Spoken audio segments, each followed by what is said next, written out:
छत्तीसगड आंध्र प्रदेश सीमेवरती जोरदार चकमक झाली आणि चकमकीमध्ये जहाल माओवादी माडवी हिडमा हा ठार झाल्याची सूत्रांकडून माहिती सध्या समोर येते। 500पेक्षा अधिक जवानांच्या हत्येचा मास्टरमाइंड माडवी हिडमा पत्नी राजेसह चकमकीमध्ये ठार झाल्याची माहिती सूत्रांकडून येते।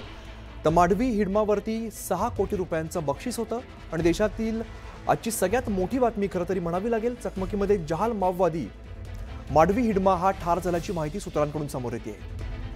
महेश तिवारी आमचे प्रतिनिधी आपल्याला अधिकची माहिती देतात। महेश, खरं तर मोठी बातमी म्हणावी लागेल।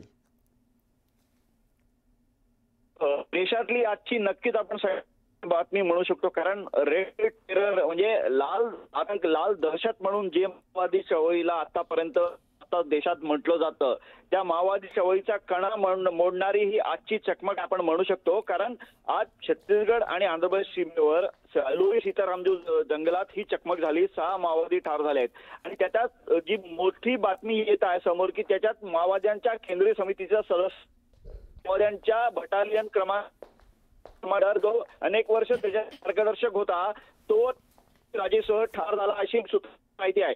मी तुम्हाला सांगू इच्छितो की हिडमा हा असा व्यक्ती ज्याने माओवाद्यांची लढवई नंतर त्याच्या माध्यमातून ज्यावर मोठ्या प्रमाणात हल्ले केले आहेत, म्हणजे काश्मीरपेक्षा जास्त दहशती हल्ले जे झालेले आहेत आपण दंडण्यात म्हणू शकतो। 80 जवान दंतेवाडा जिल्ह्यामध्ये 2000 झाले होते माओवाद्यांच्या हल्ल्यात। मास्टर माइंड हा हिडमाच होता आणि हिडमानेच काँग्रेसच्या रॅलीवर हल्ला केला होता, त्यामध्ये 40 जण ठार झाले होते। काँग्रेसचे छत्तीसगडचे प्रदेश महेंद्र कर्मा हे माजी खासदार होते। अशा अनेक मोठ्या नेत्यांच्या हल्ल्याच्या कटाची आखणी करण्यामध्ये हिडमा माइंड होता।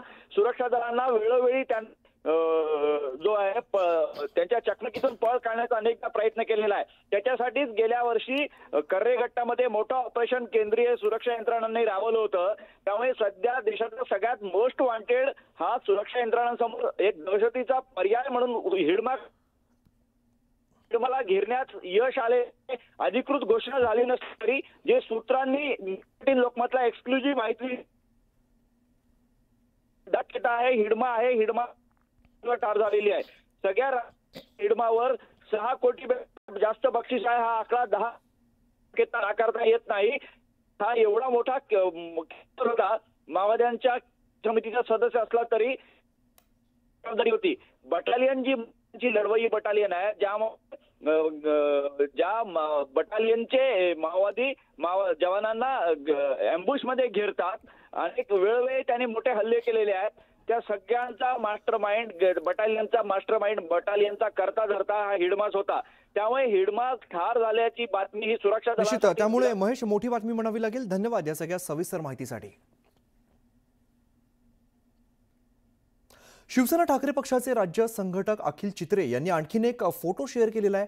वांद्रे किल्ल्यावरील दारू पार्टीला 48 तास उलटले तरी देखील अद्याप कुणावर सुद्धा कारवाई करण्यात आलेली नाहीये। दारू पार्टीची दृश्य पाहून संताप आला होताना सांस्कृतिक मंत्रालयाचं किल्ले अडवा अड्डे बनवा हे नवं धोरण आहे का असं म्हणत चित्रेंनी आशिष शेलारांवरती निशाणा साधलाय।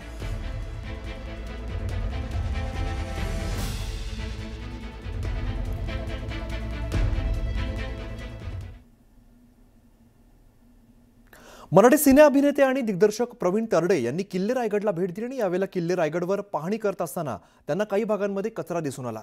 त्यानंतर प्रवीण तरडे यांनी कचरा टाकणाऱ्यांबाबत संताप व्यक्त करत ही भूमी आपल्या छत्रपती शिवाजी महाराजांची असून तिकडे आजही राजे आहेत, त्यामुळे कचरा टाकताना याचं भान असू द्या असं म्हणत त्यांनी कचरा टाकणाऱ्या पर्यटकांना चांगलं सुनावलंय। त्यांच्या सोशल मीडियाच्या पेजवरती त्यांनी स्वतः व्हिडिओ करत याबाबत तीव्र संताप व्यक्त केलाय।